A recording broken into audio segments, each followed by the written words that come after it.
नमस्कार दोस्तों, आज एक नए वीडियो में आपका फिर से स्वागत है। आज का जो वीडियो है वो कैल्शियम, विटामिन D3 और विटामिन B12 की कमी से हमें किस तरह की परेशानियों का सामना करना पड़ सकता है और कौन सा सिरप हम लेंगे तो हमारे लिए अच्छा रहेगा। तो चलिए जल्दी से बिना देरी किए हुए वीडियो को शुरू करते हैं। देखिए, कैल्शियम, विटामिन D3 और विटामिन B12 ये हमारे शरीर में बहुत ज़रूरी हैं। एक्चुअल में कैल्शियम, विटामिन D3 और इनकी कमी से देखिए नाखून गिरने लगते हैं, हड्डी कमज़ोर होती है, स्मृति की हानि होती है, मतलब याददाश्त आपकी जो है वो कमज़ोर होती है और ऊर्जा का जो लेवल है हमारे शरीर में वो कम होता है। नसों में दर्द होता है, सांस फूलने की समस्या हो सकती है और डिप्रेशन में भी व्यक्ति रह सकता है। इसके बाद मांसपेशियों में यानी शरीर में दर्द हो सकता है। तो सम्मिलित रूप से जब इनकी कमी होती है तब ये लक्षण जो है वो दिखाई देते हैं। ऐसा कहा जाता है कि विटामिन D3 और विटामिन B12 जो होता है वो साइलेंट किलर होते हैं, यानी इसकी कमी से धीरे धीरे हम इस अवस्था में पहुंच जाते हैं कि हमें लगता ही नहीं कि हमारे शरीर में कोई शक्ति बची है। तो इसका विशेष ध्यान रखना चाहिए। अव्वल तो दूध में, अंडे में, हरी सब्जियों में विटामिन B12 इनकी कमी पूरी हो जाती है, पर फिर भी यदि शरीर अवशोषण न कर पा रहा हो विटामिन D3 का तो आपको सिरप लेने की ज़रूरत होती है। और इस सिरप का इस्तेमाल देखिए यहाँ पर कैल्सी वे दिखाई दे रहा है। आप 5-5 ml सवेरे शाम ले सकते हैं। डॉक्टर की पसंद के बाद आप लेंगे तो आपको बहुत अच्छा रहेगा। तो इस तरह से ये विटामिन D3 और इसका उपयोग आपको हम बता रहे थे। और उसके बाद हम देखिए कि अलग अलग किस तरह से काम करते हैं। जैसे शरीर में कोई कोशिकाएं प्रॉपर यदि बन रही है तो उसमें विटामिन B12 का ही योगदान है। उसके बाद D3 की कमी से, यानी D3 आपके शरीर में यदि कम बन रहा है तो उस कमी से WBC, श्वेत रक्त कणिकाएं जिनको हम बोलते हैं, उसका जो लेवल है वो कम हो जाता है। अब देखिए, सफ़ेद रक्त कणिकाएं जो होती हैं, वाइट ब्लड सेल्स जो होता है, वो हमें इम्यूनिटी प्रदान करता है। कीटाणुओं से, रोगाणुओं से लड़ने की क्षमता जो है हमारे शरीर में डेवलप होती है इसके कारण।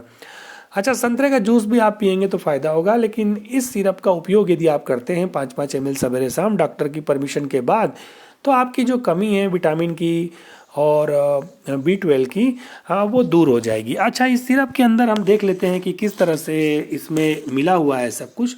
तो देखिए, ये सिरप जो है यहाँ पर आप देख सकते हैं, ये सिरप यहाँ पर, ये देखिए, ये इसमें लिखा हुआ है कि ये देखिए यहाँ पर आपको किन किन चीज़ों में हेल्प करता है। Calcium requirement for maintaining the bone and teeth, मतलब आपके जो दांत है और जो हड्डियां हैं उसको मजबूत बनाता है।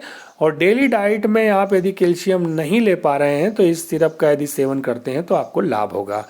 अच्छा, इसमें और लिखा हुआ है कि कैल्शियम जो है वो हेल्प करता है आपको बोन यानी हड्डियों को और दांतों को मजबूत बनाने में।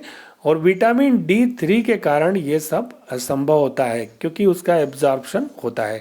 अच्छा, उसके बाद विटामिन D3 का यूज़ इसमें देख लेते हैं। क्या बताया गया है कि बिना विटामिन D3 के उपयोग के कैल्शियम का एब्जॉर्प्शन जो है, यानी उसका शरीर में लगना जिसे कहते हैं, वो संभव नहीं होता है। तो विटामिन D3 और उसमें क्या होता है, कैल्शियम का एब्जॉर्प्शन होता है, तो हमारे लिए अच्छा होता है। और बोन और टीथ का तो आप देख ही रहे हैं। इसके बाद विटामिन B12 देखिए, उसका क्या उपयोग इसमें लिखा गया है कि विटामिन B12 जो रहता है वो इम्पोर्टेंट होता है मतलब रिलीज एनर्जी, यानी ऊर्जा को हमारे शरीर में बनाए रखता है। ऊर्जा यदि हम ऊर्जा से भरपूर हैं तो ये मान के चलिए कि हम बेहतर महसूस कर सकते हैं। तो इस तरह से इसका कंटेंट इस सिरप में दिया हुआ है। इस तरह से ये सिरप दिखता है, आप यहाँ पर देख सकते हैं। MRP लगभग 130 रुपये के आसपास इसकी आती है। और इस सिरप का यदि आप इस्तेमाल करते हैं तो यकीन मानिए कि आपको बहुत फ़ायदा होता है। देखिए, अब हम सिरप यहाँ पर रख देते हैं और इस तरह से ये सिरप दिखाई देता है। अच्छा, देखिए, इसके बाद आपको किसी तरह की समस्या हो या तकलीफ़ हो, जैसे कि आपको अनईजी फील हो या कुछ सिरप लेने के बाद आपको दस्त लगने लगे या वोमिटिंग की स्थिति हो, तो जाके आप डॉक्टर से कंसल्ट करेंगे तो बहुत अच्छा होगा। डॉक्टर के बताए निर्देशानुसार किसी भी सिरप या दवाई का सेवन करना चाहिए। कैल्शियम, विटामिन D3 और B12 से संबंधित जो हमारे शरीर में ऊर्जा का स्तर कम हो जाता है, दांत, हड्डियां और दिमाग जो है वो उतना तंदुरुस्त नहीं रहता। तो इस पर ये एक छोटा सा वीडियो था। उम्मीद है कि ये वीडियो आपको पसंद आया होगा। वीडियो पसंद आया तो वीडियो को एक लाइक और चैनल को सब्सक्राइब करें। मिलते हैं नए वीडियो में किसी नई जानकारी के साथ। तब तक के लिए नमस्कार।